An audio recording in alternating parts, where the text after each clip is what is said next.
야, 꼬맹아. 건방지게 말 대답하지 말고 형님들 말 들어. 이런 데서 공부해봤자 대학 갈 생각하지 마. 건장한 고등학생이 여린 남학생의 멱살을 잡아 벽으로 밀쳤습니다. 작은 체구의 남학생은 겁에 질린 눈으로 주변을 둘러봤지만 도와줄 사람은 없었습니다. 교복 넥타이가 비틀어져 숨이 막히는 듯 했지만 가해 학생은 더 세게 밀어붙였습니다. 가게 안에 있던 다른 학생들은 고개를 돌리거나 핸드폰만 뚫어져라 보고 있었죠. 그 모습을 본 저는 칼을 잡던 손에 힘을 줬습니다. 다진 양파를 썰던 식칼이 도마 위에서 멈췄죠. 손잡이를 단단히 쥐자 손바닥에 익숙한 감각이 되살아났습니다. 15년 전 그때의 감각이었습니다. 너네 그만해. 지금 장사 중이야. 제 목소리는 단호했지만 그들은 비웃기만 했습니다. 3명의 고등학생, 모두 3학년으로 보이는 녀석들이었습니다. 교복은 단정치 않게 입었고 머리는 규정을 무시한 채 염색까지 해놓았습니다. 학교에서는 선생님들도 손쓰기 어려운 문제아들이었죠. 아줌마는 떡볶이나 팔아요. 우리 학교 일에 끼어들지 말고. 그중 가장 덩치가 큰 녀석이 말했습니다. 졸업반인데도 이미 어른 같은 체격에 날카로운 눈빛, 목소리는 어쩐지 가라앉아 있었습니다. 다른 두 녀석은 그를 민철 형이라고 불렀죠. 민철아, 내 가게에서 이런 짓 하지 말라고 몇 번 말했어. 제가 이름을 부르자 녀석의 눈이 커졌습니다. 이 동네 분식집 아줌마가 자기 이름을 안다는 게 놀랍다는 듯 했죠. 아줌마가 내 이름을 어떻게 해? 3년 동안 매일 보는데 이름 하나 모르겠니? 그리고 그 아이 좀 놔줘. 멱살 잡으면 목 아픈 거 몰라? 민철이라는 녀석은 잠시 당황했지만 이내 여전히 비웃는 표정으로 돌아왔습니다. 오히려 더 세게 작은 학생을 밀쳤고 옆에 있던 녀석은 라면 국물을 바닥에 쏟으며 희죽거렸습니다. 아줌마가 뭔데 참견이야? 얘는 우리한테 돈 빌려갔는데 안 갚으니까 혼내주는 거예요. 빚쟁이 교육이라고. 그 말에 주방에서 나오려던 제 발걸음이 멈췄습니다. 빚쟁이 교육. 그 말이 제 귀에 익숙했습니다. 오래전 저도 그런 일을 했었으니까요. 다만 교육이라는 말 대신 수금이라는 표현을 썼을 뿐입니다. 그때 제 오른손이 천천히 앞치마 주머니로 향했습니다. 익숙한 감각이 손끝에서 느껴졌죠. 주머니 속의 칼은 접이식으로 이제는 요리용이 아닌 다른 용도로 쓰이곤 했습니다. 예전에 제가 가장 즐겨 쓰던 것과 비슷한 종류였죠. 지금은 몸을 지키기 위한 용도로 가지고 다니는 것뿐이라고 스스로에게 몇 번이나 되뇌었지만 이런 순간이면 손이 먼저 움직였습니다. 그런데 문 밖에서 날카로운 경적 소리가 울렸습니다. 야, 교감쌤 온다. 순식간에 녀석들은 사라졌고 가게는 다시 조용해졌습니다.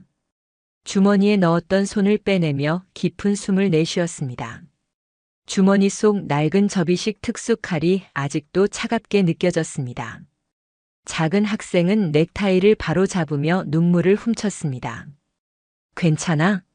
많이 다쳤어? 그 아이는 고개를 저었습니다. 괜찮아요, 이모. 그냥 제가 약해서 그래요. 약한 게 아니라 그 녀석들이 너무 심한 거야. 다음부터 그런 일 있으면 바로 나한테 말해. 아이는 희미하게 웃더니 작은 소리로 내라고 대답했습니다. 그리고는 가방을 챙겨 가게를 나갔습니다.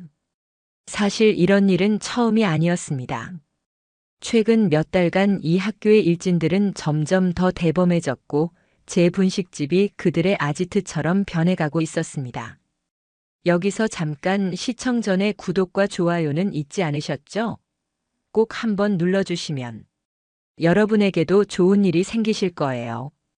제 이름은 정선자. 올해 43입니다. 서울 변두리 고등학교 앞에서 선잔의 떡볶이라는 작은 분식집을 운영합니다. 손님들은 저를 그저 떡볶이 맛있게 만드는 분식집 아줌마로만 알고 있죠. 아이들이 저를 부르는 애칭은 선자 이모입니다. 분식집 문을 연 지는 7년째입니다. 처음에는 그저 생계를 위해 시작했지만 지금은 이곳이 제 전부가 되었습니다. 하루 종일 칼질하고 양념 맞추고 기름에 튀기는 일상이 저에겐 평화 그 자체입니다. 특히 아이들이 제 음식을 맛있게 먹는 모습을 볼 때면 가슴 한편이 따뜻해집니다. 오늘도 떡볶이 떡을 자르면서 칼날에 비친 제 모습을 바라봤습니다. 짧게 자른 머리, 화장기 없는 얼굴, 요리하느라 거칠어진 손. 누가 봐도 평범한 중년 여성의 모습이었습니다. 하지만 15년 전까지만 해도 저는 서울 강북 일대에서 칼선이라는 이름으로 불렸습니다. 조직에서 가장 빠르고 정확한 칼솜씨를 가진 여자였죠. 한 번도 망설임 없이, 한 번도 실수 없이 일을 처리했습니다. 그 시절엔 제 손에 쥐어진 것이 지금처럼 떡볶이 국물 젓는 긴 젓가락이 아니라 날카로운 칼이었습니다. 제가 다니던 조직에서는 저를 여왕벌이라고도 불렀습니다. 남자들도 하기 힘든 일을 해치웠으니까요. 특히 제 칼솜씨는 마치 춤을 추듯 아름답다는 평가를 받았습니다. 선자, 너는 손목이 특별해. 그 작은 손으로 어떻게 그런 힘이 나오는지. 두목은 항상 그렇게 말했습니다. 제 손목이 유연하면서도 강하다고, 그래서 칼이 제 몸의 일부처럼 움직인다고 했죠. 조직 내에서도 저를 함부로 대하는 사람은 없었습니다. 여자라는 이유로 무시하던 사람들도 한번 제 실력을 보고 나면 태도가 달라졌으니까요. 어쩌다 그런 세계에 발을 들였는지, 왜 칼을 들었는지는 이야기하고 싶지 않습니다. 다만 이제는 그 모든 것과 단절하고 평범하게 살기로 결심했다는 것, 그것만 알아주세요. 그 세계에서 벗어난 이유도 복잡합니다. 배신이나 배척 때문은 아니었습니다. 그저 어느 날 문득 피로 얼룩진 제 인생이 너무 허무하게 느껴졌을 뿐입니다. 선자야, 너는 이제 나갈 때가 됐다. 그때 두목님이 하신 말씀이 아직도 귓가에 맴돕니다. 두목은 저를 친딸처럼 아꼈고 제가 그 세계에서 빠져나오길 원했습니다. 조직에서 나온 후에도 그분은 저를 지켜주셨고 새로운 삶을 시작할 수 있게 도와주셨습니다. 그래서 지금 이 분식집도 있는 것이고 제가 평범한 선자 이모로 살 수 있는 것입니다. 그런데 요즘 이 평화로운 일상에 균열이 생기고 있었습니다. 학교 폭력 문제가 점점 심각해지고 있었기 때문입니다. 몇몇 아이들이 점점 눈에 띄게 위축되어 갔고 일부는 아예 분식집에 오지 않게 되었습니다. 지금이 신학기라 더 그랬습니다. 새로운 서열이 정해지는 시기, 약한 아이들은 더 고통받게 마련이니까요. 오늘 멱살 잡힌 아이는 김준호라고 2학년입니다. 학교에서 모범생으로 통하는 아이지만 체구가 작고 성격이 온순해 자주 표적이 되는 것 같았습니다. 그동안은 그저 지켜봤습니다. 이건 내가 참견할 일이 아니야라고 스스로를 다독였죠. 하지만 오늘처럼 제 가게에서 직접 폭력이 벌어지는 것까지 보고만 있을 수는 없었습니다.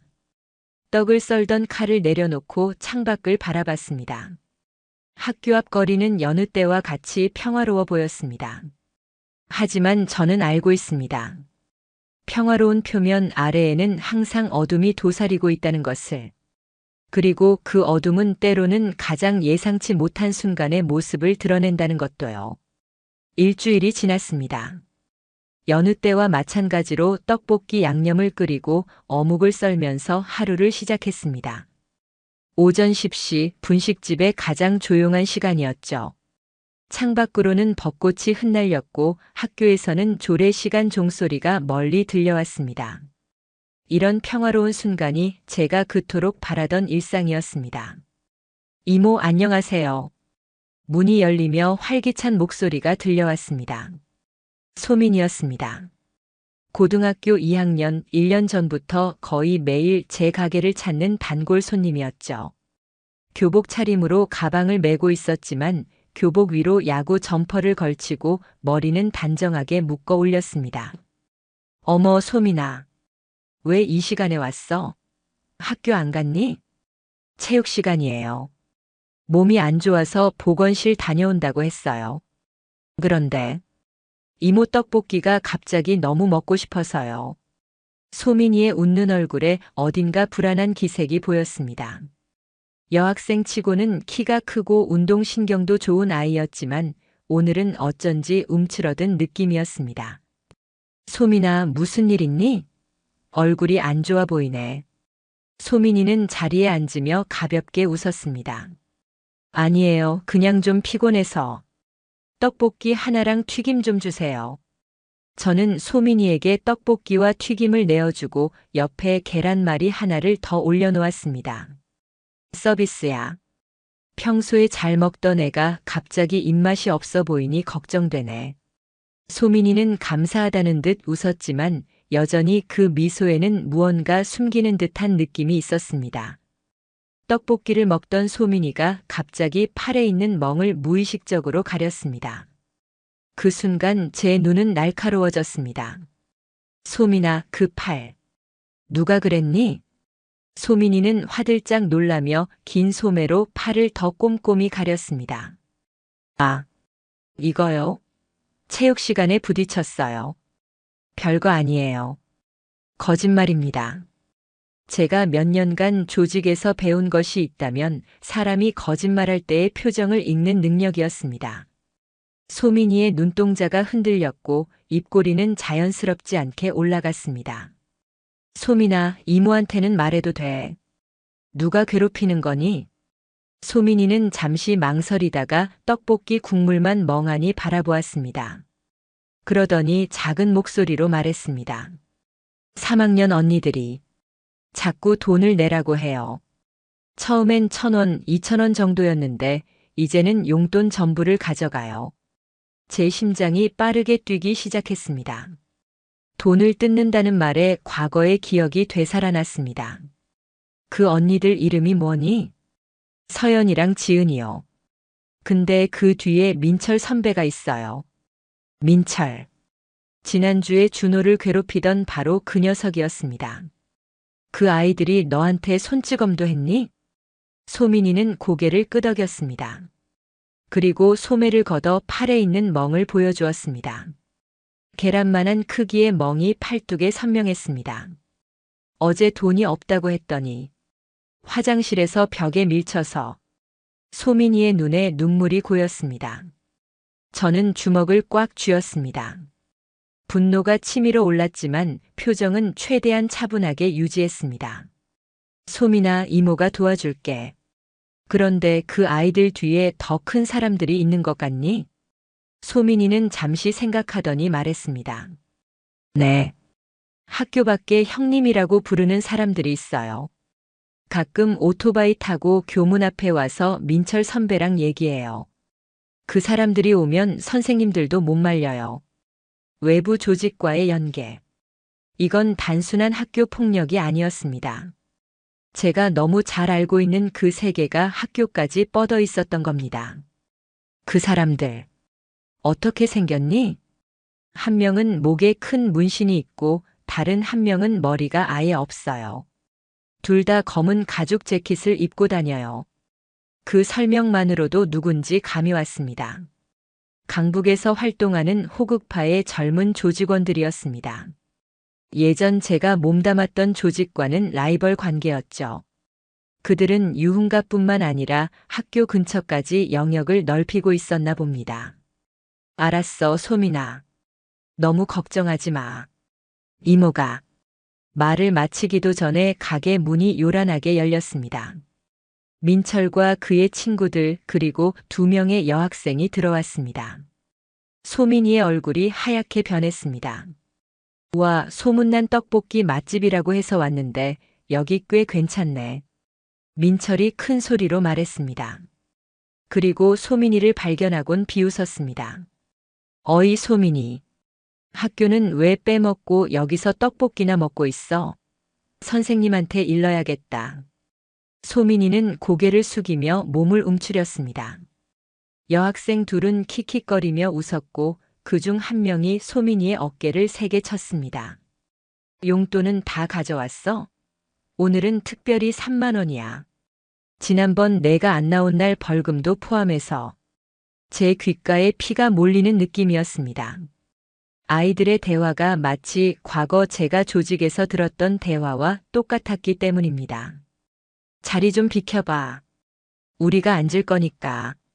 민철의 친구가 소민이의 가방을 바닥에 던졌습니다. 소민이는 입술을 깨물며 자리에서 일어났습니다. 잠깐. 제 목소리가 가게 안을 울렸습니다. 모두가 제 쪽을 바라보았습니다.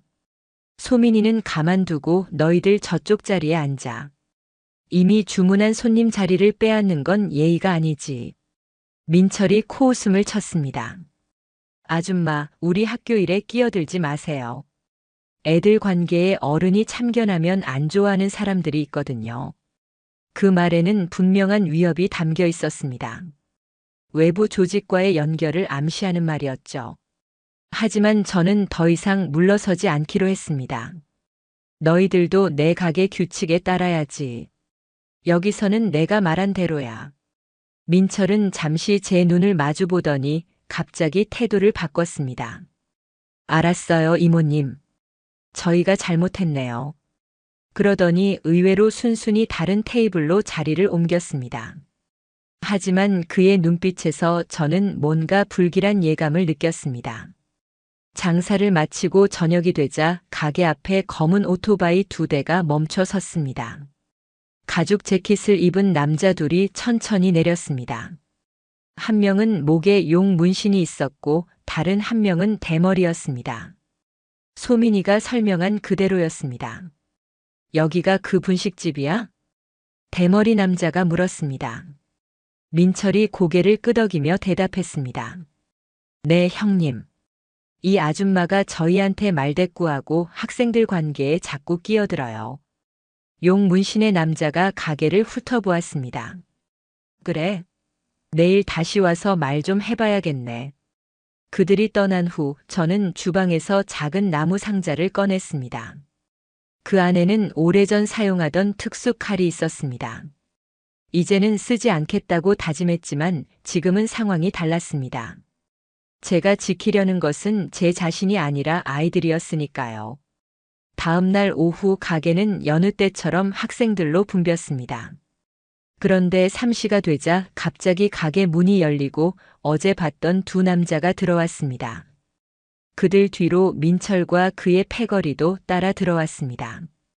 여기 사장이 누구야? 대머리 남자가 큰 소리로 물었습니다. 저는 주방에서 나와 그들 앞에 섰습니다. 제가 이 가게 주인입니다. 무슨 일로 오셨나요? 용 문신의 남자가 한 발짝 다가서며 말했습니다. 우리 동생들이 말하길 당신이 자꾸 학생들 일에 참견한다면서. 그러지 말아요. 어른이 애들 일에 끼어들면 안 되는 거 아시잖아요. 그의 말에는 명백한 협박이 담겨 있었습니다. 가게에 있던 학생들은 겁에 질려 하나둘 자리를 피했습니다.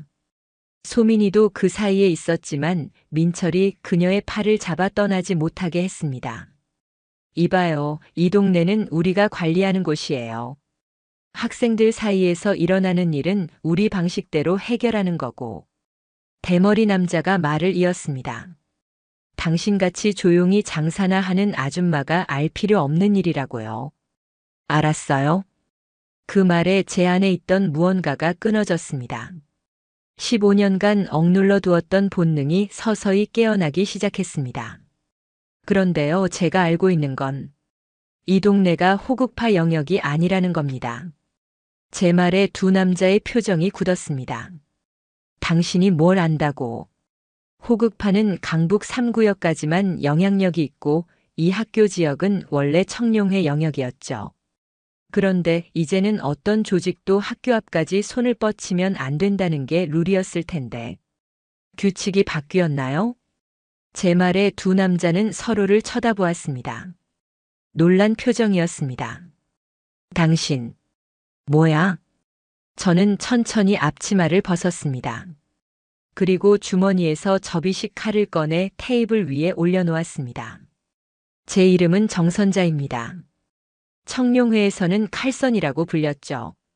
그 말에 대머리 남자의 얼굴이 창백해졌습니다. 칼선? 그 여자가 당신이라고. 두 남자의 태도가 급격히 바뀌었습니다. 용 문신의 남자가 한 발짝 물러섰습니다. 죄송합니다. 저희가 실례했습니다. 이런 줄 몰랐어요. 이제 알았으니 물러가세요.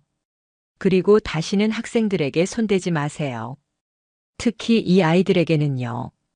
제가 소민이와 다른 학생들을 가리키자 두 남자는 급하게 고개를 숙였습니다.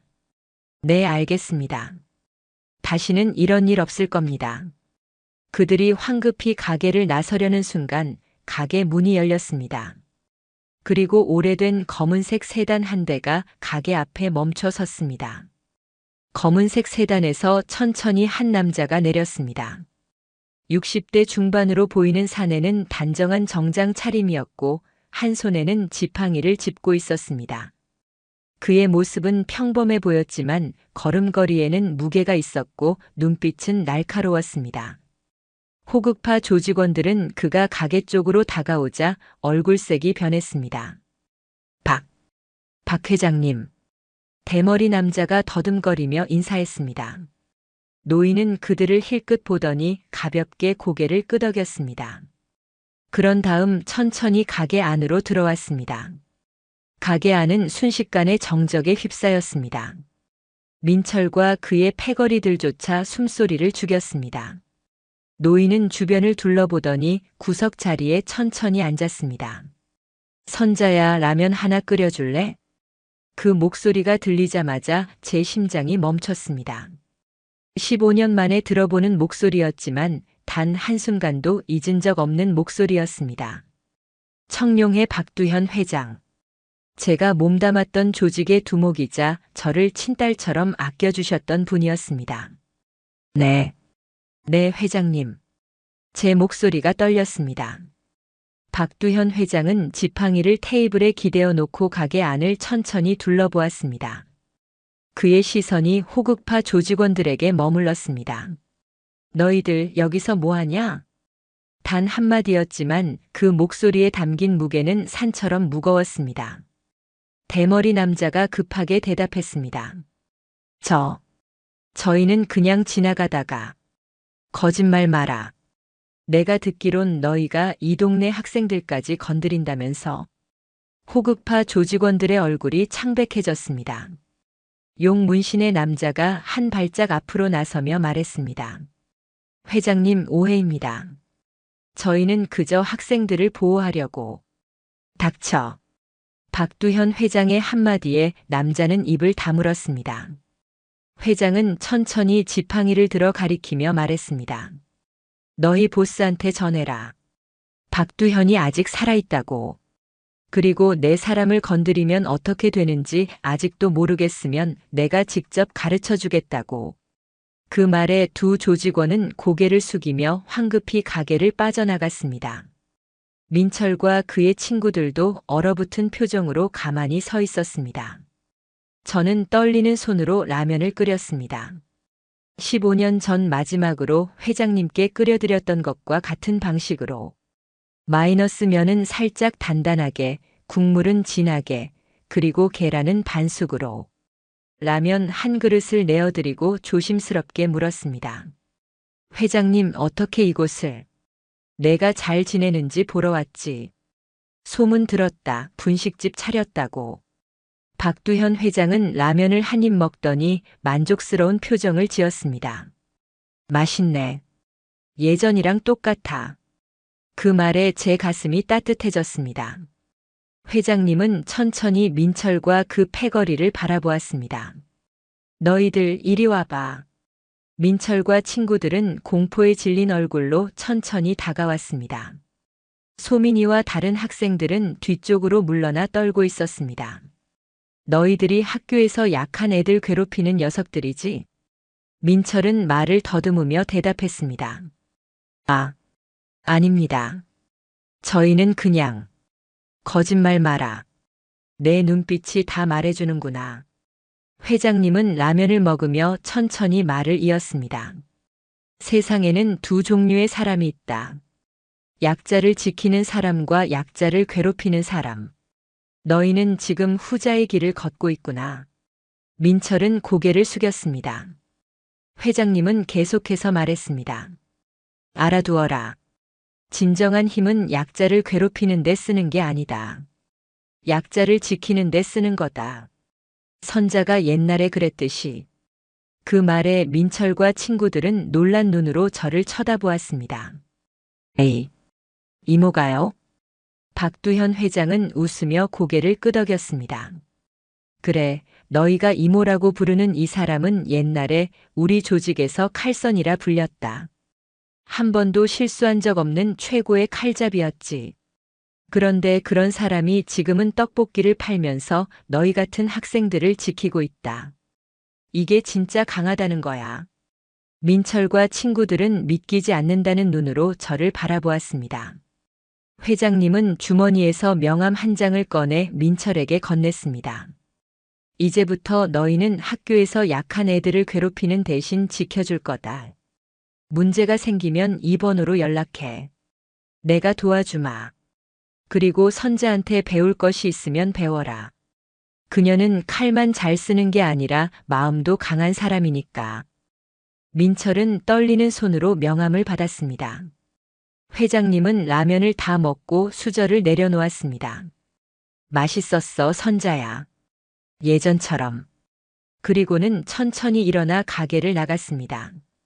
검은색 세단이 조용히 거리를 빠져나가는 동안 가게 안은 여전히 정적이 감돌았습니다. 민철이 처음으로 입을 열었습니다. 이모. 정말이에요? 이모가 진짜 칼선이었어요? 저는 잠시 망설이다가 고개를 끄덕였습니다. 그건 옛날 일이야. 지금은 그냥 떡볶이 파는 아줌마일 뿐이야. 민철은 자리에 앉아 한동안 생각에 잠겼습니다. 그러더니 갑자기 일어나 소민이에게 다가갔습니다. 미안해. 진짜 미안해. 소민이는 놀란 표정으로 그를 바라보았습니다. 민철은 계속해서 말했습니다. 우리가 너한테 한 짓 다 잘못된 거였어. 이제 안 그럴게. 약속할게. 소민이는 반신반의하는 표정이었지만 작게 고개를 끄덕였습니다. 민철과 그의 패거리는 소란스럽게 사과하며 가게를 나갔습니다. 가게에 남은 학생들은 저를 경외의 눈빛으로 바라보았습니다. 소민이가 다가와 물었습니다. 이모, 진짜 대단한 사람이었나 봐요? 저는 그저 웃으며 대답했습니다. 그냥 어른들의 복잡한 세계일 뿐이야. 너희들은 그런 거 신경 쓰지 말고 공부나 열심히 해. 그날 이후 학교의 분위기가 달라지기 시작했습니다. 민철과 그의 패거리는 더 이상 약한 학생들을 괴롭히지 않았고 오히려 그들을 보호하는 역할을 자처했습니다. 소문은 빠르게 퍼졌고 학생들 사이에서는 떡볶이, 이모가 실은 전설의 칼잡이 출신이라는 이야기가 돌았습니다. 일주일 후 오후 가게에는 평소보다 많은 학생들이 찾아왔습니다. 그 중에는 소민이와 준호도 있었습니다. 그들은 이제 더 이상 두려움에 떨지 않았고 웃음을 되찾은 모습이었습니다. 이모, 오늘 떡볶이 매운맛으로 주세요. 소민이가 활기찬 목소리로 말했습니다. 준호도 옆에서 웃으며 고개를 끄덕였습니다. 저도 매운맛이요. 저는 웃으며 떡볶이를 준비하고 있었습니다. 그때 가게 문이 열리고 낯선 남자들 3명이 들어왔습니다. 그들의 차림새와 분위기는 분명 조직원들이었습니다. 학생들은 순간 긴장했지만 제 표정은 변하지 않았습니다. 어서 오세요. 뭐 드시겠어요? 그들 중 리더로 보이는 사내가 앞으로 나섰습니다. 선자 누님을 뵈러 왔습니다. 그의 말투는 공손했지만 눈빛은 날카로웠습니다. 저희는 호국파 황 회장님의 부하들입니다. 회장님께서 인사드리고 싶다고 하셨습니다. 제 심장이 빨라졌습니다.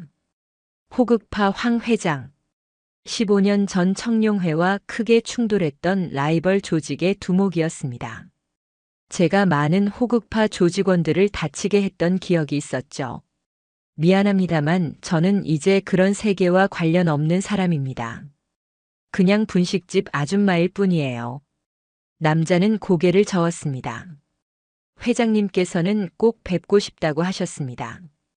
오늘 저녁 7시 동네 뒤 용호정이라는 중국집에서 기다리신답니다. 저는 잠시 생각하다 대답했습니다. 전하세요. 제가 그곳에 없을 거라고요.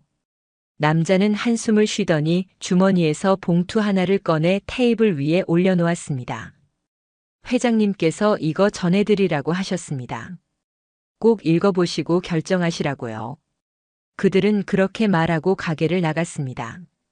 저는 봉투를 들어 열어보았습니다. 안에는 오래된 사진 한 장이 들어있었습니다. 청룡회와 호국파가 휴전 협정을 맺던 날의 사진이었고 그 가운데에는 젊은 시절의 저와 황 회장이 악수하는 모습이 담겨 있었습니다. 사진 뒷면에는 메모가 적혀 있었습니다. 선자 씨, 오래된 인연을 기억하나요? 중요한 이야기가 있습니다. 박두현 회장님의 안전과 관련된 일입니다. 그 메모를 읽자마자 가슴이 철렁 내려앉았습니다. 박두현 회장님의 안전이라. 무슨 의미인지 명확하지 않았지만 무시할 수 없는 메시지였습니다. 저녁 6시 30분 가게 문을 닫고 용호정으로 향했습니다. 긴장된 마음에 접이식 칼을 주머니에 넣었습니다. 15년 만에 다시 찾아온 과거와의 만남이 불안했습니다. 용호정은 작고 오래된 중국집이었습니다. 입구에서부터 조직원들이 지키고 있었고 저를 발견하자마자 안으로 안내했습니다. 안쪽 룸에는 70대의 노인이 혼자 앉아 있었습니다. 황 회장이었습니다. 15년 전보다 훨씬 더 늙어 있었지만 그 위압적인 눈빛만은 여전했습니다. 선자 씨, 오랜만입니다. 황 회장은 천천히 고개를 끄덕였습니다. 저는 경계하는 자세로 자리에 앉았습니다. 무슨 일로 저를 찾으셨나요? 박두현 회장님에 대해 언급하셨던데. 황 회장은 깊은 한숨을 내쉬었습니다. 선자 씨, 나와 박두현은 오랫동안 앙숙이었지만 이제는 늙은이들끼리 서로를 이해하게 됐어. 특히 최근 몇 년간은 말이야. 그는 천천히 차를 한 모금 마시고 계속했습니다. 문제는 우리 조직의 젊은 녀석들이야. 특히 내 조카 황민석이 문제야. 그 녀석이 호국파의 실권을 장악하고 있는데 요즘 박두현을 노리고 있어. 제 심장이 빠르게 뛰기 시작했습니다. 무슨 뜻이죠?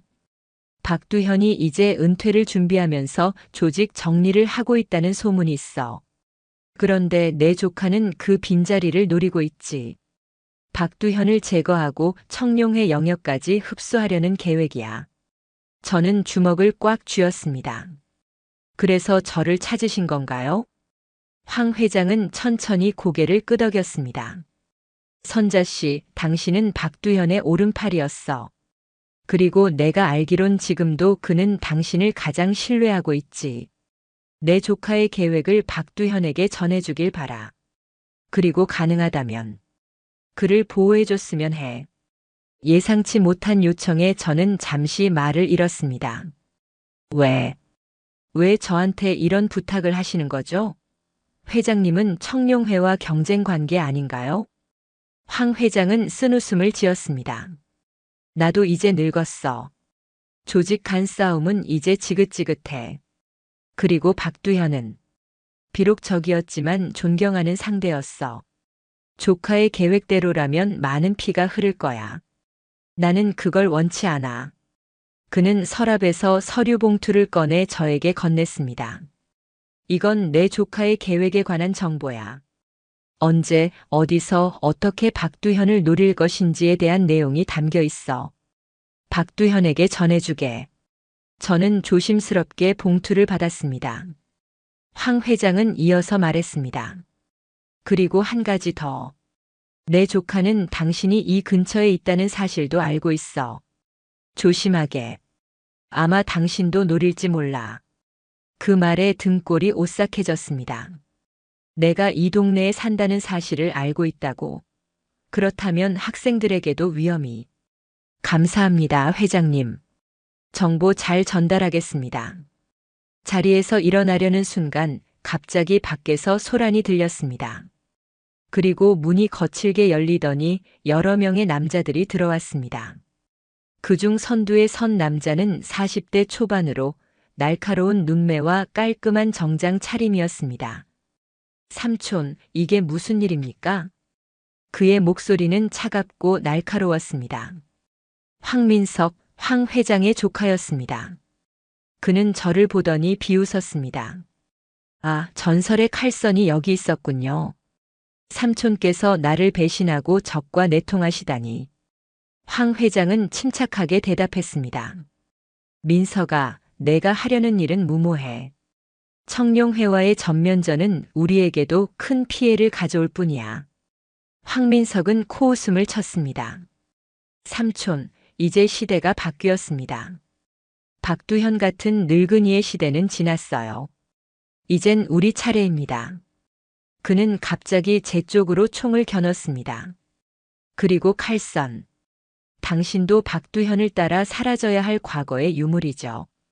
그 순간 저는 테이블을 걷어차며 몸을 날렸습니다. 총성이 울렸지만 제가 이미 황민석의 손목을 잡고 비틀어 총을 떨어뜨렸습니다. 15년이 지났지만 제 몸의 반응은 여전히 빨랐습니다. 황민석의 부하들이 달려들었지만 좁은 공간에서 그들은 제대로 움직이지 못했습니다. 저는 주머니에서 꺼낸 접이식 칼로 그들을 위협하며 뒤로 물러섰습니다. 움직이지 마. 그렇지 않으면 다친다. 그러나 저의 위협에도 불구하고 그들은 계속해서 다가왔습니다. 황민석은 바닥에 떨어진 총을 다시 집어들었습니다. 칼 따위로 총을 이길 수 있을 것 같나? 시대가 변했어. 칼선. 그가 다시 총을 겨누는 순간 창문이 깨지면서 무언가가 안으로 던져졌습니다. 연막탄이었습니다. 순간 실내는 자욱한 연기로 가득 찼고 밖에서 고함 소리가 들렸습니다. 모두 엎드려. 경찰이다. 그리고 이어서 들리는 또 다른 목소리. 움직이는 놈은 다 쏜다. 그건 경찰이 아니었습니다. 청룡회 조직원들의 목소리였습니다. 연기 속에서 누군가 제 팔을 잡아 끌었습니다. 선자씨, 이쪽이에요. 익숙한 목소리였습니다. 박두현 회장님의 오른팔이자 저의 옛 동료였던 정태식이었습니다. 태식아. 그는 저를 이끌고 뒷문으로 빠져나갔습니다. 밖에는 여러 대의 차가 대기하고 있었고 청룡회 조직원들이 주변을 지키고 있었습니다. 선자씨, 이제 안전합니다. 회장님의 지시로 당신을 지켜보고 있었어요. 뒷좌석에는 박두현 회장이 앉아 있었습니다. 그는 저를 보더니 안도의 미소를 지었습니다. 선자야, 괜찮니? 네, 회장님. 하지만 황 회장은 걱정 마라. 우리 사람들이 그도 안전하게 데리고 나올 거야. 차는 빠르게 거리를 빠져나갔습니다. 저는 여전히 숨을 고르며 황 회장이 건넨 서류 봉투를 꽉 쥐고 있었습니다. 회장님, 이건 황민석의 계획에 관한 정보입니다. 황 회장님이 주셨어요. 박두현 회장은 고개를 끄덕였습니다. 알고 있다. 황 회장이 먼저 연락해 왔어. 늙은이들끼리 서로 통하는 법이지. 그는 잠시 생각에 잠기더니 말을 이었습니다. 선자야, 미안하구나. 내가 그런 세계에서 벗어나 평화롭게 살기로 했는데 내가 다시 널 위험에 빠뜨렸어. 저는 고개를 저었습니다. 아닙니다, 회장님. 제가 선택한 길이에요. 그런데 학생들은 어떻게? 내가 운영하는 분식집 말이야. 제 가슴이 철렁 내려앉았습니다. 황민석이 제가 이 동네에 있다는 걸 안다면 분식집과 학생들도 위험할 수 있었습니다. 회장님, 분식집으로 돌아가야 합니다. 학생들이 위험할 수 있어요. 박두현 회장은 고개를 끄덕였습니다. 알았다. 태식아, 분식집으로 가자.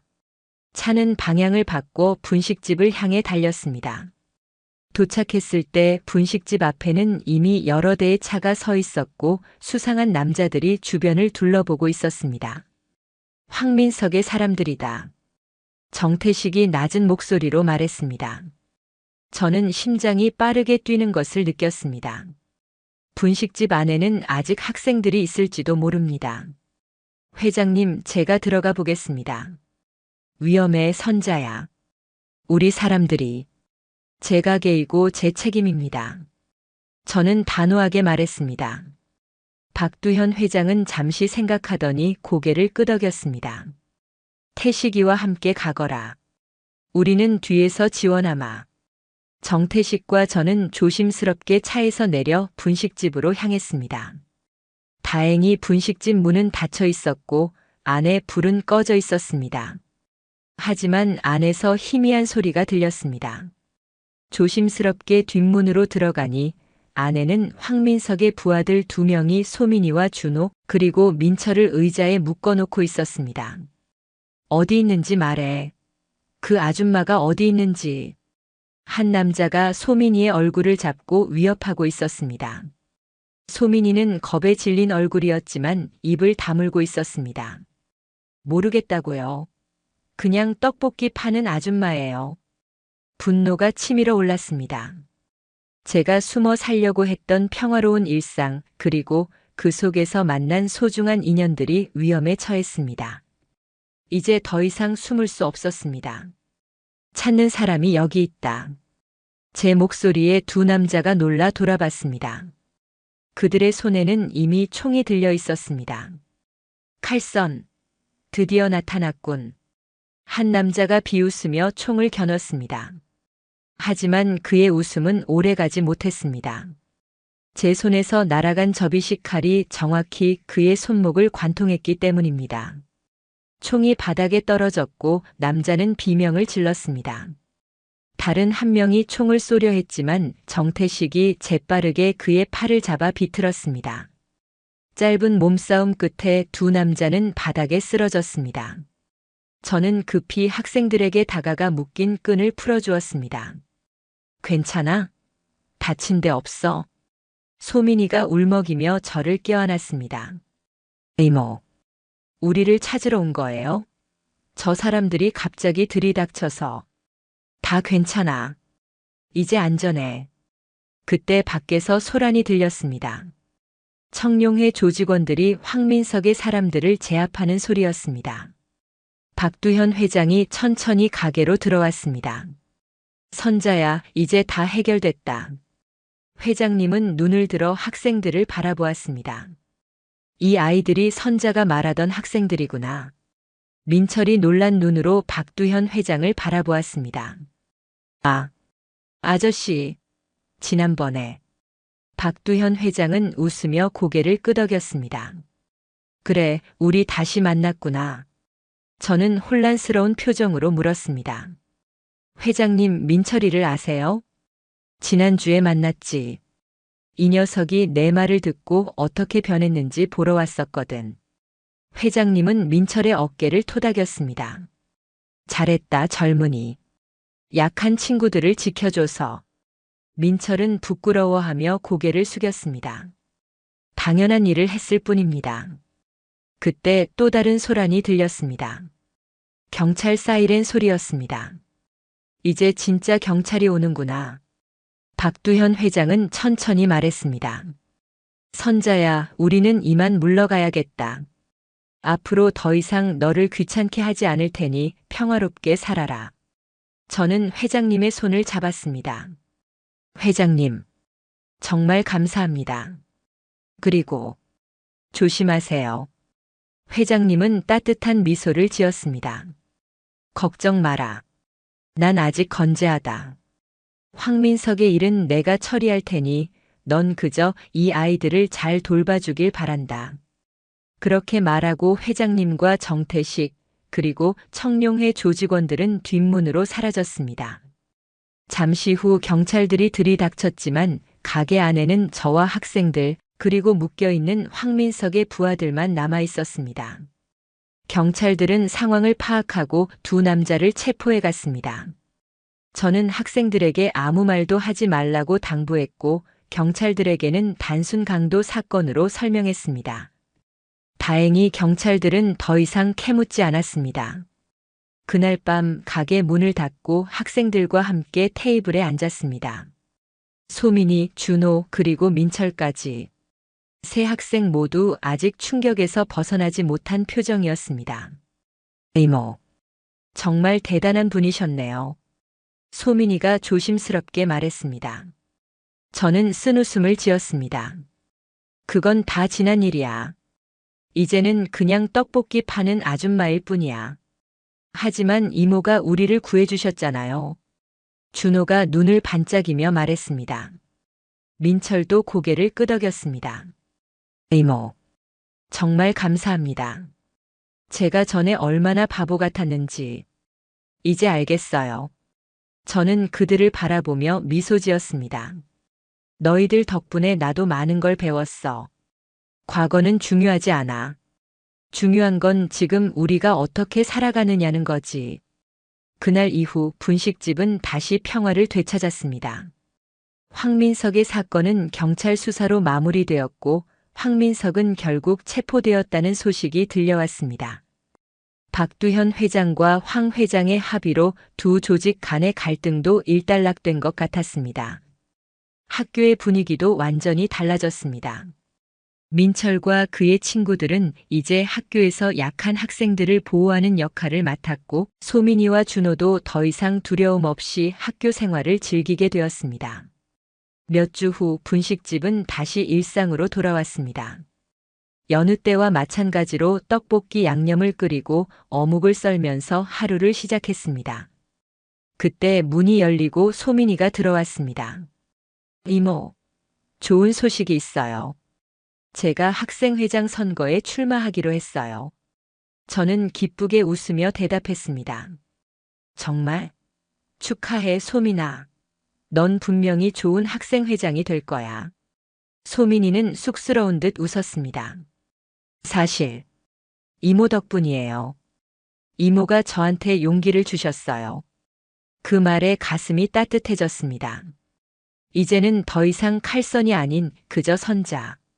이모로서 이 아이들에게 힘이 되어줄 수 있다는 사실이 기뻤습니다. 그날 저녁 가게를 닫으려는 순간 마지막 손님이 들어왔습니다. 박두현 회장이었습니다. 라면 한 그릇만 더 먹을 수 있을까? 저는 미소 지으며 고개를 끄덕였습니다. 물론이죠, 회장님. 라면을 끓이며 회장님께 물었습니다. 이제 모든 일이 정리된 건가요? 회장님은 천천히 고개를 끄덕였습니다. 그래. 황민석은 구속됐고 황 회장과 나는 옛 인연을 다시 확인했지. 이제 두 조직 모두 조용히 물러날 때가 됐다고 합의했어. 은퇴하신다는 말씀인가요? 그렇지. 이제 나도 늙었어. 젊은이들에게 길을 내줄 때가 됐지. 저는 라면을 내어드리며 물었습니다. 그럼 청룡회는요? 정태식이 이어받을 거야. 하지만 이전과는 다른 방향으로 갈 것이다. 합법적인 사업으로 전환하려고 해. 회장님은 라면을 한 입 먹더니 말을 이었습니다. 선자야, 너는 후회 없니? 그런 세계를 떠난 것을. 저는 잠시 생각하다가 대답했습니다. 전혀요. 이 작은 분식집이 제 전부예요. 특히 이 학생들과 함께하는 시간이 행복합니다. 회장님은 만족스러운 표정으로 고개를 끄덕였습니다. 좋아. 그렇다면 나도 마음 편히 물러날 수 있겠구나. 라면을 다 드신 회장님은 자리에서 일어나셨습니다. 선자야, 이제 진짜로 작별 인사를 하러 왔어. 나는 내일 제주도로 내려가. 거기서 조용히 여생을 보낼 생각이야. 저는 놀란 표정으로 회장님을 바라보았습니다. 그렇군요. 정말 떠나시는군요. 그래. 하지만 걱정 마라. 너는 이제 혼자가 아니잖아. 이 아이들이 내 새로운 가족이 되어주고 있으니. 회장님의 말씀에 눈시울이 뜨거워졌습니다. 회장님, 정말 감사합니다. 제게 새 삶을 주셔서요. 회장님은 미소 지으며 제 어깨를 토닥였습니다. 아니다. 내가 스스로 택한 길이야. 나는 그저 약간의 도움을 줬을 뿐이지. 그리고 회장님은 주머니에서 작은 상자 하나를 꺼내 저에게 건네주셨습니다. 이건 마지막 선물이야. 잘 간직해. 상자 안에는 작고 정교한 은색 칼 모양의 목걸이가 들어 있었습니다. 이건 내가 처음 조직에 들어왔을 때 내가 주려고 했던 거야. 하지만 그때는 내가 그런 선물을 받을 준비가 안 된 것 같아서 주지 않았지. 지금이라면 의미를 알 수 있을 것 같아서. 목걸이 뒷면에는 작은 글씨로 강한 자는 약자를 지킨다라는 문구가 새겨져 있었습니다. 이게 바로 내가 지금 하고 있는 일이야, 선자야. 내 칼은 이제 이 아이들을 지키는 도구가 됐다. 눈물이 뺨을 타고 흘렀습니다. 회장님은 마지막으로 제 머리를 한번 쓰다듬고 가게를 나가셨습니다. 창밖으로 검은색 세단이 천천히 거리를 빠져나가는 모습이 보였습니다. 저는 목걸이를 목에 걸고 거울을 바라보았습니다. 떡볶이 가게 아줌마의 목에 걸린 작은 칼 모양 목걸이. 과거와 현재가 만나는 순간이었습니다. 이제 저는 진정으로 제 자신이 되었습니다. 더 이상 칼선도 그렇다고 그저 분식집. 아줌마도 아닌 두 정체성을 모두 받아들인 정선자로서 말입니다. 다음 날 아침 평소보다 일찍 가게 문을 열었습니다. 그리고 문 앞에 새로운 간판을 걸었습니다. 선잔의 떡볶이 마이너스 모든 이들의 안식처. 첫 손님으로 민철과 소민이, 준호가 함께 들어왔습니다. 이모, 새 간판이네요. 멋있어요. 소민이가 활짝 웃으며 말했습니다. 민철도 고개를 끄덕였습니다. 정말 잘 어울려요, 이모. 이 가게는 진짜 우리의 안식처니까요. 저는 웃으며 그들에게 떡볶이를 내어주었습니다. 그리고 목에 걸린 작은 칼 목걸이를 살짝 만지며 생각했습니다. 이것이 내가 진정으로 원했던 삶이구나. 강한 자가 약자를 지키는 그런 살. 봄이 지나고 여름이 찾아왔습니다. 박두현 회장님이 제주도로 떠난 지 2달이 지났고 분식집은 다시 일상으로 돌아왔습니다. 황민석은 구속 상태였고 호극파는 내부 문제로 조용해진 상태였습니다. 학교 주변도 평화로웠습니다. 이모, 오늘 매운맛으로 해주세요. 민철이 활기찬 목소리로 말했습니다. 고등학교 3학년 대학 입시를 앞둔 민철은 이제 완전히 달라진 학생이 되어 있었습니다. 예전의 불량한 모습은 온데간데 없고 책임감 있는 선배로 변해 있었죠. 너 요즘 매운 거 많이 먹네. 입맛이 변했어? 네, 요즘 공부하느라 졸려서 매운 거 먹으면 정신이 번쩍 나거든요. 민철의 뒤로 소민이와 준호도 들어왔습니다. 소민이는 학생회장 선거에서 이겼고 준호는 그녀의 부회장이 되어 학교를 위해 열심히 일하고 있었습니다. 이모, 좋은 소식이 있어요. 우리 학교가 안전한 학교 만들기 프로젝트에서 상을 받았어요. 소민이가 자랑스럽게 말했습니다. 그녀의 첫 번째 학생회장 프로젝트였죠. 학교 폭력 예방을 위한 캠페인을 벌이고 학생들 간의 자율적인 평화 유지 시스템을 구축한 노력이 인정받은 것이었습니다. 축하해, 소민아. 정말 자랑스럽다. 저는 진심으로 기뻤습니다. 제가 지켜보는 앞에서 아이들이 성장하는 모습이 행복했습니다. 무엇보다 이제는 더 이상 그들이 학교 폭력 때문에 고통받지 않아도 된다는 사실이 큰 위안이 되었죠. 떡볶이와 튀김을 내어주고 있을 때 소민이가 조심스럽게 물었습니다. 이모, 혹시 그 목걸이가 뭐예요? 제 목에 걸린 작은 칼 모양 목걸이를 가리키는 말이었습니다. 박두현 회장님의 마지막 선물이었죠. 평소에는 옷 속에 숨겨두었지만 오늘따라 밖으로 나와 있었습니다. 아, 이거? 예전에 소중한 분이 주신 선물이야. 칼 모양이네요. 혹시 그 일과 관련된 건가요? 소민이의 눈에는 호기심이 가득했습니다. 황민석 사건 이후 아이들은 제 과거에 대해 알게 되었지만 자세한 이야기는 묻지 않았습니다. 그저 존경스러운 눈빛으로 바라볼 뿐이었죠. 저는 잠시 망설이다가 목걸이를 꺼내 보여주었습니다. 그래, 이건 내가 조직을 떠날 때 두목. 아니, 박두현 회장님이 주신 거야. 목걸이를 돌려 뒷면의 글귀를 보여주었습니다. 강한 자는 약자를 지킨다. 이게 회장님이 늘 강조하시던 말씀이셨어. 민철이 눈을 크게 뜨고 물었습니다. 회장님은 조폭 두목인데 그런 말씀을 하셨어요? 세상은 내가 생각하는 것보다 복잡해, 민철아. 회장님은 나름의 원칙이 있으셨어. 그리고 그 원칙 중 하나가 바로 이거였지. 소민이는 감탄하며 말했습니다. 멋있는 말이네요. 정말 이모한테 딱 맞는 말 같아요. 저는 쑥스러운 듯 웃었습니다.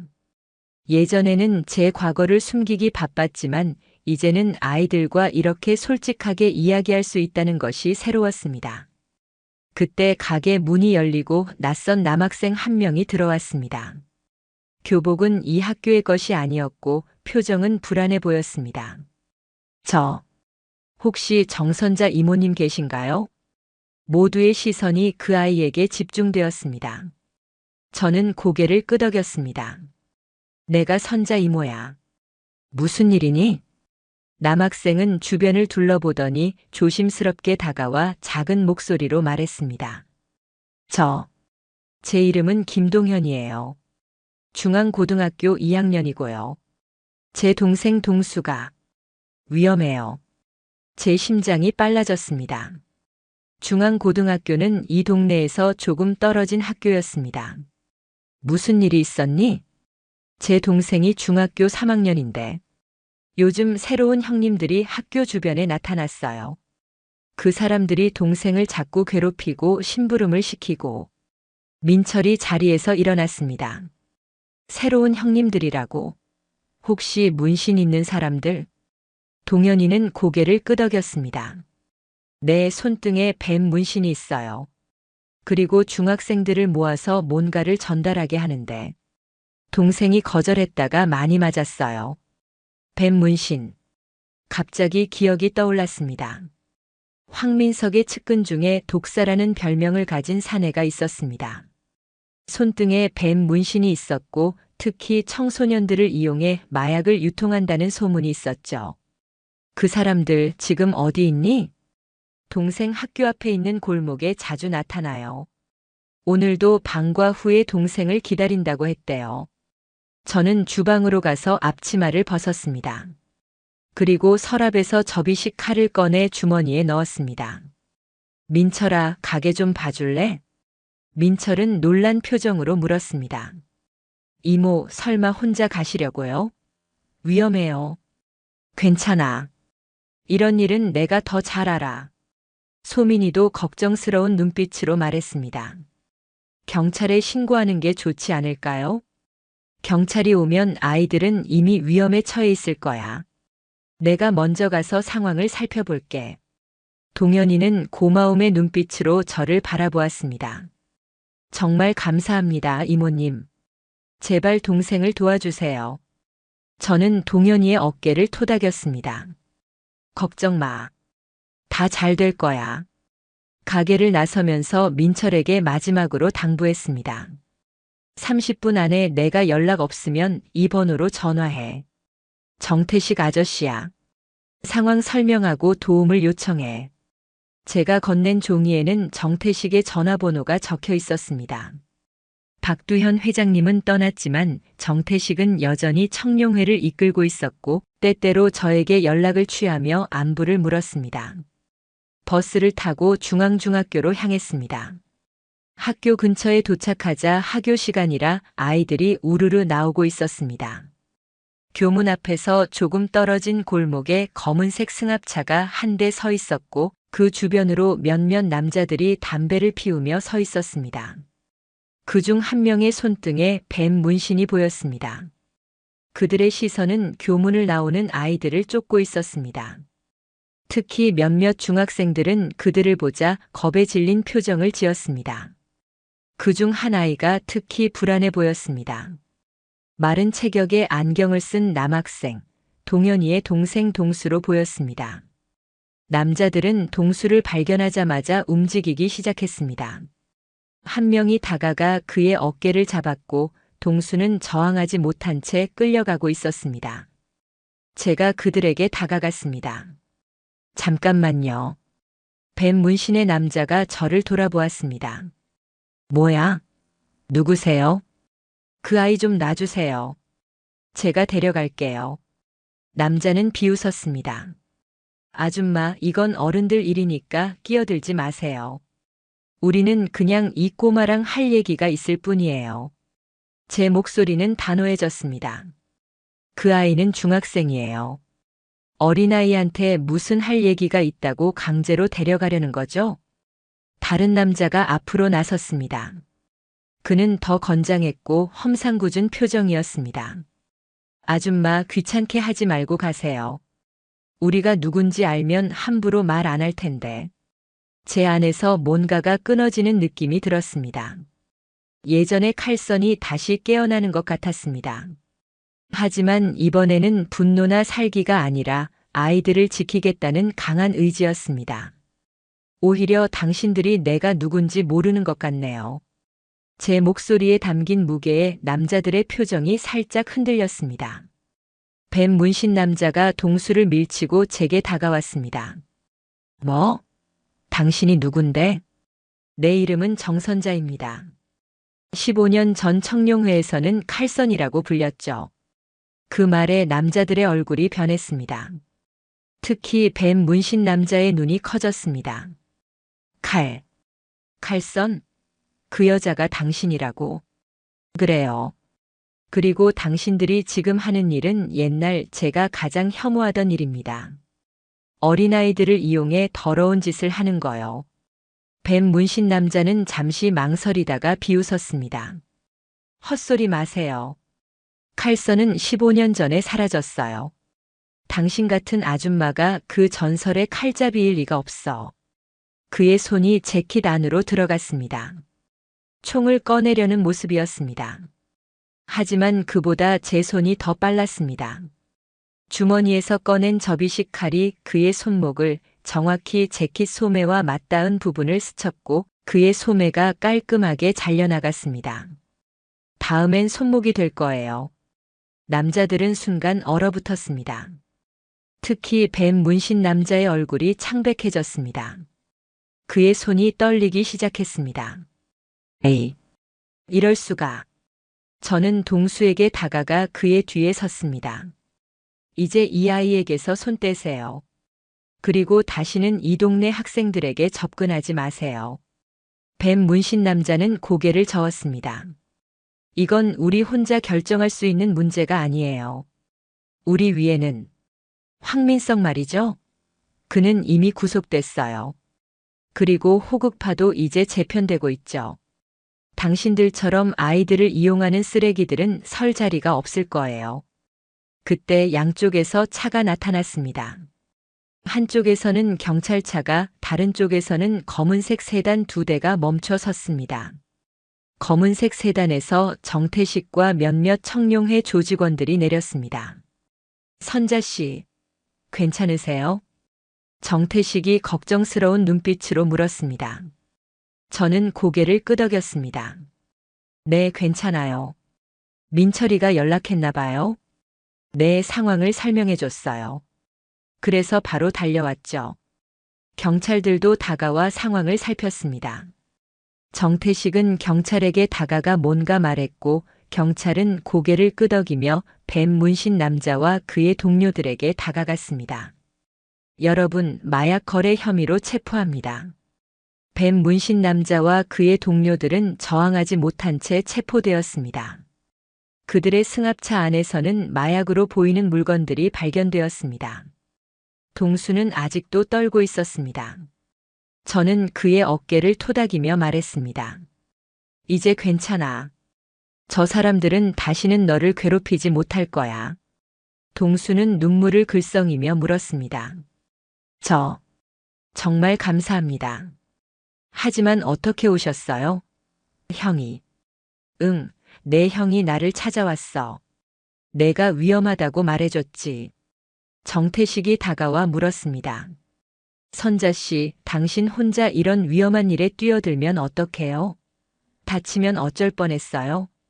저는 미소 지었습니다. 걱정 마세요. 난 아직 칼선이니까요. 정태식은 쓴웃음을 지었습니다. 회장님이 들으면 좋아하실 거예요. 당신이 이렇게 당당하게 자신의 정체성을 받아들이는 모습을요. 이제는 더 이상 숨길 필요가 없더라고요. 내가 한때 칼선이었다는 사실과 지금은 선자 이모라는 사실 모두 내 자신의 일부니까요. 정태식은 고개를 끄덕였습니다. 그래요. 당신은 언제나 당신답게 강했어요, 선자 씨.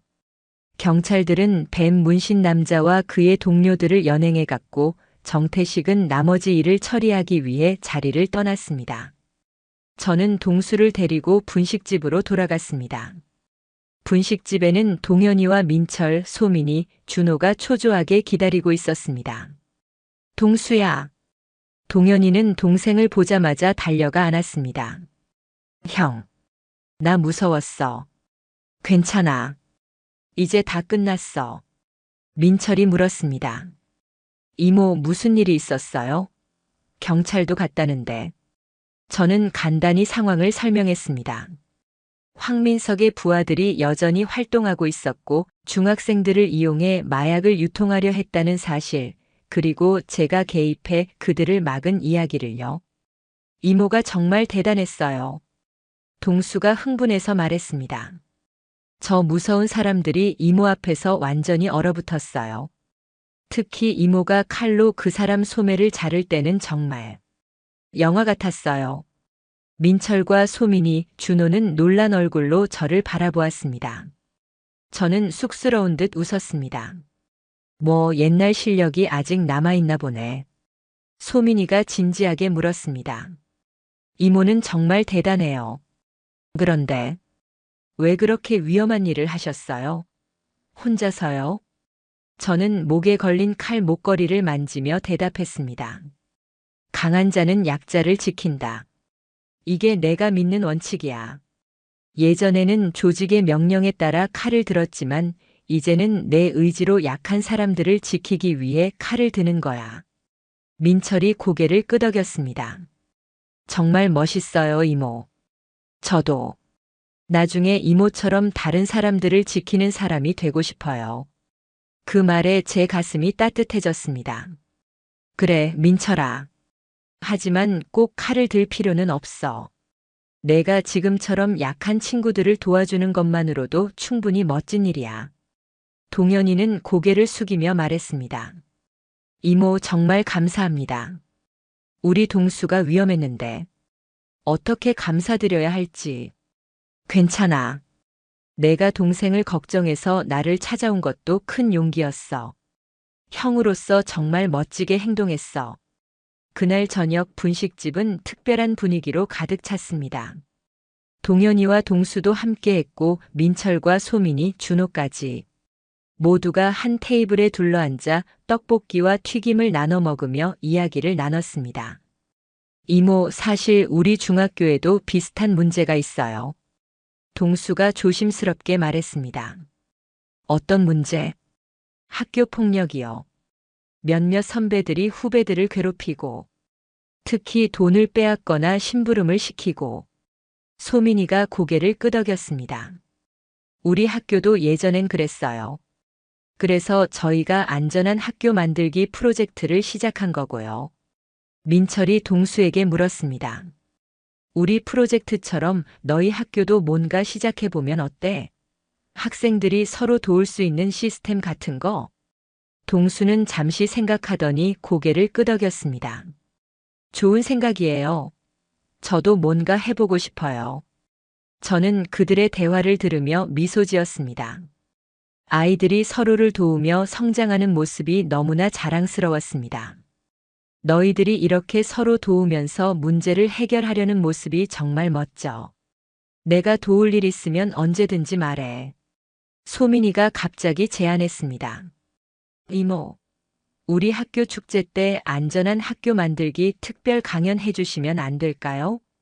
이모의 이야기가 다른 학생들에게도 큰 도움이 될 것 같아요. 민철도 눈을 반짝이며 고개를 끄덕였습니다. 정말 좋은 생각이에요. 이모가 어떻게 약자를 지키는 삶을 선택하게 됐는지 학생들에게 알려주면 정말 감동적일 거예요.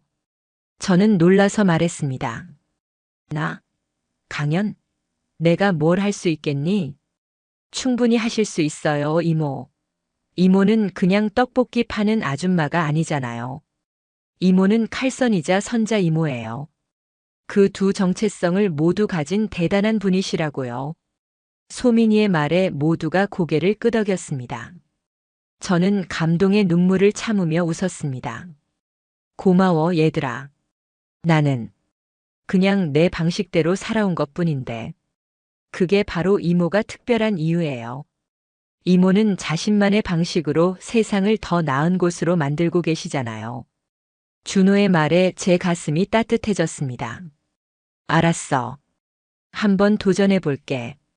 그날 밤 가게 문을 닫고 칼을 정리하며 생각했습니다. 예전에는 이 칼이 사람을 다치게 하는 도구였지만 이제는 음식을 만들고 때로는 약한 이들을 지키는 도구가 되었습니다. 마치 저처럼요. 예전의 칼선이 이제는 선자 이모가 되어 아이들에게 따뜻한 음식과 안전한 공간을 제공하고 있으니까요. 목에 걸린 칼 목걸이를 만지며 창밖을 바라보았습니다. 거리는 조용했고 가로등 불빛만이 고요하게 빛나고 있었습니다. 이제 저는 더 이상 과거와 현재 사이에서 갈등하지 않았습니다. 두 정체성은 하나가 되어 제가 진정으로 원하는 삶을 살아갈 수 있게 해주었으니까요. 강한 자는 약자를 지킨다. 이 말은 이제 제 삶의 모토가 되었습니다. 그리고 앞으로도 계속해서 이 원칙에 따라 살아갈 것입니다. 떡볶이를 팔면서 때로는 칼을 들고 아이들을 지키는 선자 이모로서요.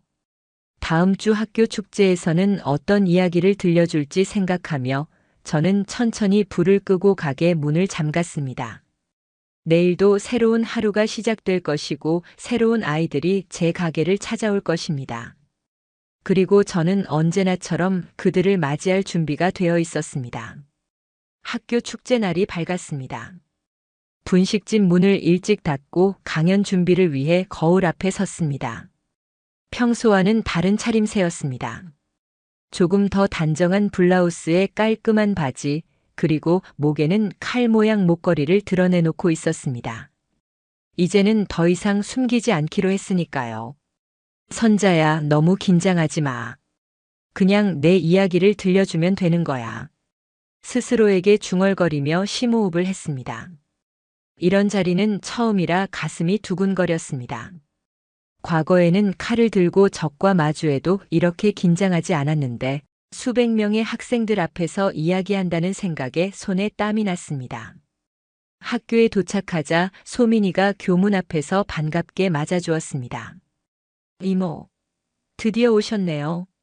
강당이 벌써 사람들로 꽉 찼어요. 다른 학교에서도 많이 왔다고요. 다른 학교에서도? 그렇게 큰 행사였어? 네. 동현이가 자기 학교에도 홍보했고 동수도 중학교에 알렸대요. 모두가 칼잡이 아줌마의 이야기를 듣고 싶어 해요. 칼잡이 아줌마. 그 말이 어색하진 않았습니다. 오히려 이제는 그 이름이 제 자부심의 일부가 되었습니다. 강당에 들어서자 정말 빽빽하게 학생들이 앉아 있었습니다. 무대 앞쪽에는 민철과 준호, 동현이와 동수도 보였습니다. 그리고 놀랍게도 맨 뒷줄에는 정태식과 몇몇 조직원들도 조용히 앉아 있었습니다. 정태식은 저를 보자 미소 지으며 가볍게 고개를 끄덕였습니다. 소민이가 무대 위로 올라가 마이크를 잡았습니다. 여러분, 오늘 특별한 강연자를 모셨습니다. 우리 모두가 선자 이모라고 부르는 학교 앞 떡볶이 가게 사장님이신 정선자 선생님입니다. 박수 소리가 강당을 가득 채웠습니다. 무대에 올라가 마이크 앞에 서니 수백 쌍의 눈동자가 저를 향해 있었습니다. 심장이 빠르게 뛰었지만 깊게 숨을 들이마시고 시작했습니다. 안녕하세요, 여러분. 저는 학교 앞에서 선잔의 떡볶이를 운영하는 정선자입니다. 여러분 중 많은 분들이 제 가게에 와보셨을 텐데요. 오늘은 떡볶이가 아닌 제 이야기를 나누려고 합니다. 잠시 목을 가다듬고 계속했습니다. 15년 전 저는 칼선이라는 이름으로 불렸습니다. 조직의 여성 칼잡이였죠. 남들이 무서워하고 피했던 사람이었습니다. 강당이 순식간에 조용해졌습니다. 모두가 숨소리조차 죽이며 집중했습니다. 왜 그런 길을 택했는지, 어떻게 그런 삶을 살게 되었는지는 복잡한 이야기입니다. 다만 그때의 저는 힘이 곧 정의라고 믿었습니다. 더 강한 자가 약한 자를 지배하는 것이 세상의 이치라고 생각했죠. 과거의 기억들이 스쳐 지나갔습니다. 조직에서의 나날들, 칼을 들던 순간들, 두려움에 떨던 사람들의 얼굴들. 하지만 시간이 지나면서 깨달았습니다. 진정한 힘은 약자를 억압하는 것이 아니라 약자를 지키는 데 쓰일 때 가장 빛난다는 것을요. 목에 걸린 칼 목걸이를 손으로 만지며 계속했습니다. 제가 조직을 떠나 이곳에 정착한 것은 7년 전입니다. 처음에는 그저 과거를 숨기고 조용히 살고 싶었을 뿐이었습니다. 그런데 여러분, 특히 민철이와 소민이, 준호, 그리고 많은 학생들을 만나면서 제 삶은 다시 변하기 시작했습니다. 민철과 소민이를 바라보자 그들의 눈에는 자랑스러움과 감동이 어려 있었습니다. 학교 폭력이라는 것은 제가 과거에 속했던 그 세계의 축소판과도 같습니다. 더 강한 자가 약한 자를 억압하는 그런 불공정한 구조요. 그걸 보면서 저는 생각했습니다. 내가 할 수 있는 일이 뭘까? 말을 이어가면서 제 목소리는 점점 더 확신에 차고 단단해졌습니다. 여러분, 세상에는 두 종류의 강함이 있습니다. 하나는 남을 누르기 위한 강함, 다른 하나는 남을 지키기 위한 강함입니다. 저는 전자에서 후자로 변화하는 과정을 겪었습니다. 그리고 그 과정에서 깨달았습니다. 진정한 강함이란 약자의 편에 서는 용기라는 것을요. 강당 안의 학생들은 숨소리도 내지 않고 집중하고 있었습니다. 얼마 전 한 중학생이 위험에 처했을 때 제가 다시 칼을 들었습니다. 하지만 이번에는 전혀 다른 이유였습니다. 조직의 명령이 아닌 제 스스로의 선택으로. 약한 이를 지키기 위해서요. 동수를 바라보자 그는 눈을 반짝이며 고개를 끄덕였습니다. 여러분 중에는 학교에서 어려움을 겪는 친구들도 있을 겁니다. 괴롭힘을 당하거나 혹은 괴롭히는 쪽에 있는 친구들도요. 양쪽 모두에게 말하고 싶습니다. 우리는 모두 선택할 수 있습니다. 어떤 사람이 될 것인지, 어떤 삶을 살 것인지를요. 잠시 물을 마시고 계속했습니다. 저는 과거의 칼선과 현재의 선자 이모, 이 두 정체성 사이에서 오랫동안 갈등했습니다. 하지만 이제는 알고 있습니다. 그 둘은 별개의 존재가 아니라는 것을요. 제 안에 있는 칼선의 강인함과 선자 이모의 따뜻함이 합쳐졌을 때 비로소 제가 진정으로 원하는 삶을 살 수 있다는 것을 깨달았습니다. 목걸이를 들어 보이며 말했습니다. 이 목걸이에는 강한 자는 약자를 지킨다라는 글귀가 새겨져 있습니다.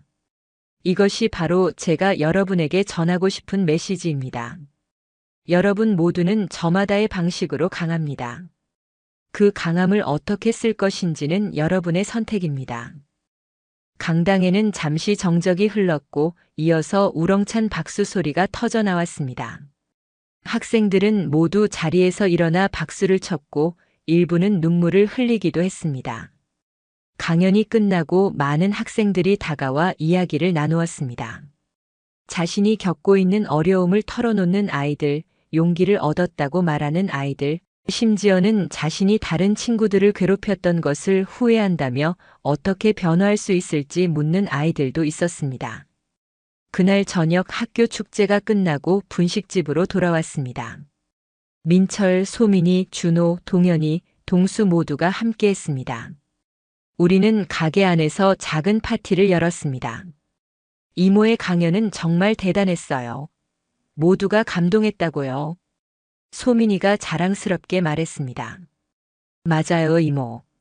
제 친구들도 이모 이야기를 듣고 완전히 변했어요. 학교 폭력 가해자였던 애들도 자기 행동을 반성하기 시작했다고요. 동수도 반짝이는 눈으로 말했습니다. 우리 학교에서도 안전한 학교 만들기 프로젝트를 시작하기로 했어요. 제가 대표가 될 거예요. 저는 그저 웃으며 그들의 이야기를 들었습니다. 제가 해온 일들이, 제 이야기가 이렇게 많은 아이들에게 영향을 미칠 수 있다는 사실이 믿기지 않았습니다. 그때 가게 문이 열리고 정태식이 들어왔습니다. 선자 씨, 축하합니다. 정말 멋진 강연이었어요. 고마워요, 태식 씨. 와주셔서 감사해요. 정태식은 작은 봉투를 내밀었습니다. 이건 회장님께서 보내신 거예요. 제 심장이 빨라졌습니다. 박두현 회장님의 소식이라니. 봉투를 열어보니 제주도 우체국 소인이 찍힌 편지와 사진 한 장이 들어 있었습니다. 선자야, 너의 소식을 들었다. 학교에서 강연까지 하게 되었다니 정말 자랑스럽구나. 너는 언제나 내 기대 이상으로 성장했어. 칼선일 때도 지금의 선자 이모로서도 나는 여기 제주에서 평화로운 나날을 보내고 있다. 매일 아침 바다를 보면서 내 인생을 돌아보게 된다. 많은 실수와 후회도 있지만 너를 만난 것만큼은 내 인생에서 가장 잘한 일 중 하나라고 생각한다. 선자야, 너는 이제 진정한 강함이 무엇인지 알게 되었구나. 그리고 그것을 다른 이들에게도 가르치고 있다니 내 마음이 뿌듯하다. 함께 있는 사진은 내가 여기서 만난 특별한 친구다. 믿기 힘들겠지만 황 회장과 나는 이제 매일 바둑을 두는 사이가 되었다. 오랜 적이었지만 이제는 서로를 이해하는 친구가 되었지. 계속해서 내 길을 가거라. 그리고 알아둬라.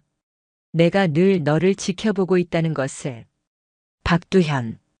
사진 속에는 박두현 회장님과 황 회장이 해변가 정자에서 바둑을 두고 있는 모습이 담겨 있었습니다. 두 노인은 편안한 미소를 짓고 있었습니다. 태식 씨, 회장님 잘 지내시나요? 네, 아주 건강하세요. 요즘은 취미도 많아지셨대요. 낚시도 하시고 등산도 다니시고. 정태식의 말에 마음이 놓였습니다. 회장님이 평화롭게 지내신다니 다행이었습니다. 그리고 선자 씨, 회장님께서 한 가지 더 부탁하셨어요. 뭔데요? 청룡의 산하에 안전한 학교 만들기 재단을 설립하셨어요. 지역 학교의 학교 폭력 예방과 피해 학생 지원을 위한 프로그램을 운영할 예정인데 선자 씨가 이사로 참여해 주셨으면 한대요.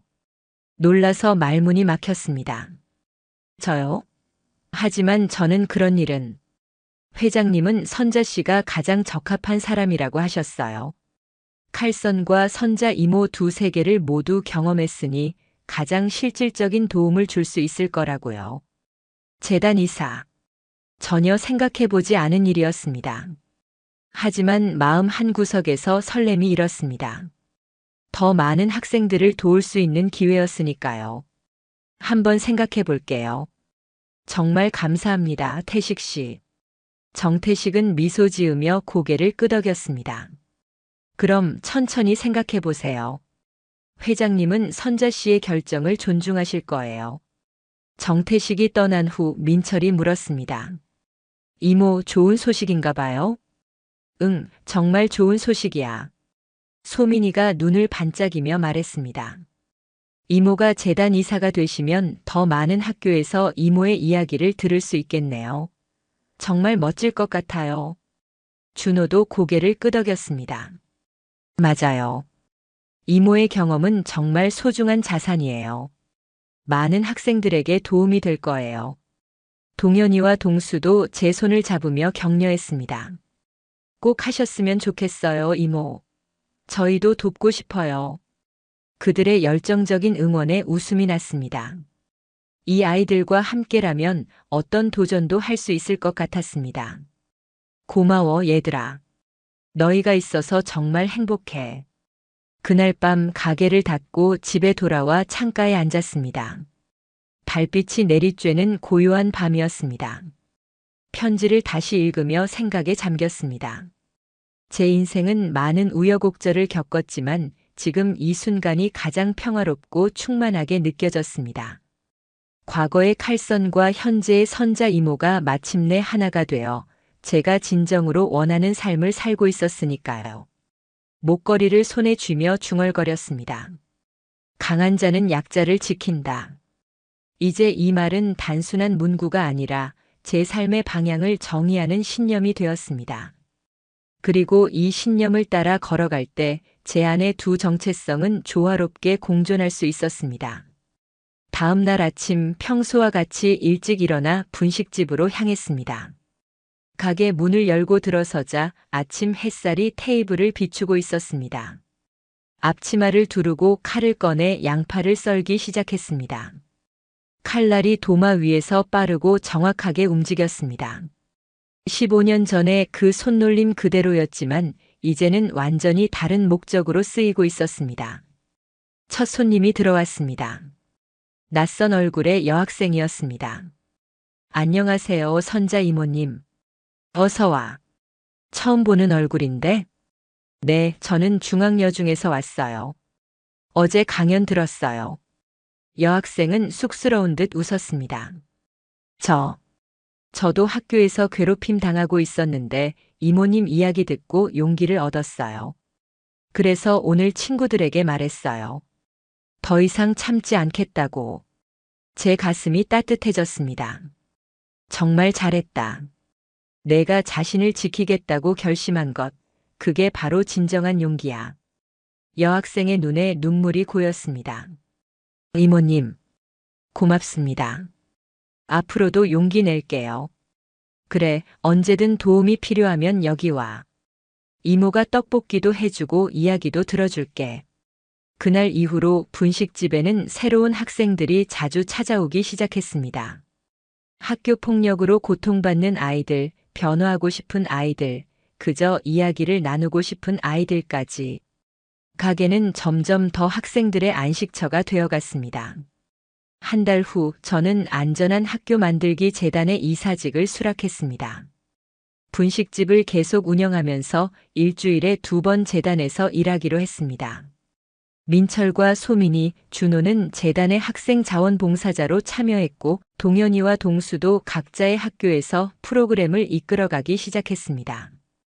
어느 날 저녁 분식집을 닫으려는 순간 문이 열리고 마지막 손님이 들어왔습니다. 놀랍게도 박두현 회장님이었습니다. 회장님, 선자야 오랜만이구나. 제주도에서 올라오셨다는 회장님은 여전히 건강해 보였습니다. 피부는 햇볕에 그을려 있었고 눈빛은 더 맑아진 것 같았습니다. 라면 한 그릇만 해줄 수 있겠나? 제주도에선 내 라면 맛이 그리웠어. 라면을 끓이면서 회장님께 여쭈었습니다. 회장님, 제주도 생활은 어떠세요? 좋다, 선자야. 정말 좋아. 매일 바다를 보고 자연과 함께 살다 보니 이전의 삶이 꿈만 같구나. 재단 일도 잘 진행되고 있습니다. 많은 학교에서 호응이 좋아요. 회장님은 만족스러운 표정으로 고개를 끄덕였습니다. 내가 있으니 걱정이 없더구나. 선자야, 너는 늘 내 기대 이상이었어. 라면을 내어드리고 마주 앉았습니다. 회장님, 사실 처음엔 두려웠어요. 제가 과연 학생들에게 좋은 영향을 줄 수 있을지. 선자야, 내 이야기는 그 자체로 가치가 있다. 넌 두 세계를 모두 경험했으니까. 그리고 그 두 세계 사이에서 자신만의 길을 찾았으니까. 회장님의 말씀에 깊이 공감했습니다. 그 말씀이 맞는 것 같아요. 이제 저는 더 이상 칼선도 선자 이모도 아닌 그저 정선자로서 살아가고 있으니까요. 두 정체성이 하나가 된 저 자신으로요. 회장님은 라면을 맛있게 드시고 일어나셨습니다. 선자야, 너의 진짜 칼솜씨는 이제 시작된 거야. 칼로 사람을 해치는 게 아니라 칼로 사람을 살리는 일을 하고 있으니까. 그 말씀에 가슴이 뭉클해졌습니다. 정말 감사합니다, 회장님. 제게 새 삶을 주셔서요. 아니다. 내가 스스로 선택한 삶이야. 나는 그저 옆에서 지켜봤을 뿐이지. 회장님은 떠나시기 전 마지막으로 한마디 더 하셨습니다. 선자야, 넌 진정한 칼잡이가 되었구나. 칼의 날카로움과 따뜻함을 모두 아는 그런 사람 말이야. 그 말에 저는 웃으며 고개를 끄덕였습니다. 네, 회장님. 저는 이제 진정한 의미의 칼잡이 아줌마예요. 회장님이 떠나신 후 가게 안을 정리하며 창밖을 바라보았습니다. 밤하늘에 별이 빛나고 있었고 거리는 고요했습니다. 이 평화로운 순간이 저에게는 그 무엇보다 소중하게 느껴졌습니다. 어둠 속에서도 빛나는 별처럼 우리 모두의 내면에는 빛이 있다고 생각합니다. 그 빛을 찾아 키우는 것, 그리고 그 빛으로 다른 이들의 어둠을 밝히는 것. 그것이 바로 제가 찾은 삶의 의미였습니다. 목에 걸린 칼 목걸이를 손으로 감싸며 마음속으로 다짐했습니다. 나는 정선자다. 칼선이자 선자 이모다. 그리고 이제부터 더 많은 아이들에게 진정한 강함이 무엇인지 가르쳐 줄 것이다. 가게 문을 잠그고 불을 끄며 생각했습니다. 내일도 새로운 하루가 시작될 것입니다. 새로운 학생들이 가게를 찾아올 것이고 새로운 이야기가 시작될 것입니다. 그리고 저는 언제나처럼 떡볶이를 끓이고 때로는 조언을 건네고 필요하다면 강인함을 보여줄 준비가 되어 있을 것입니다. 이것이 바로 제가 선택한 삶입니다. 칼잡이 아줌마로서의 삶. 제 과거와 현재가 조화롭게 공존하는 진정한 제 자신으로서의 삶 말입니다. 그리고 그 삶은 여전히 진행 중입니다. 매일 아침 칼을 들고 재료를 썰고 떡볶이를 끓이면서 때로는 학생들에게 용기를 주고 때로는 그들의 이야기를 들으면서 제 손에 쥐어진 것은 더 이상 차가운 칼이 아니라 따뜻한 희망을 담은 칼입니다. 지금까지 제 이야기 들어주셔서 감사합니다. 제 이야기가 좋으셨다면 좋아요와 구독해 주시고 다른 사연들도 꼭 들어보세요.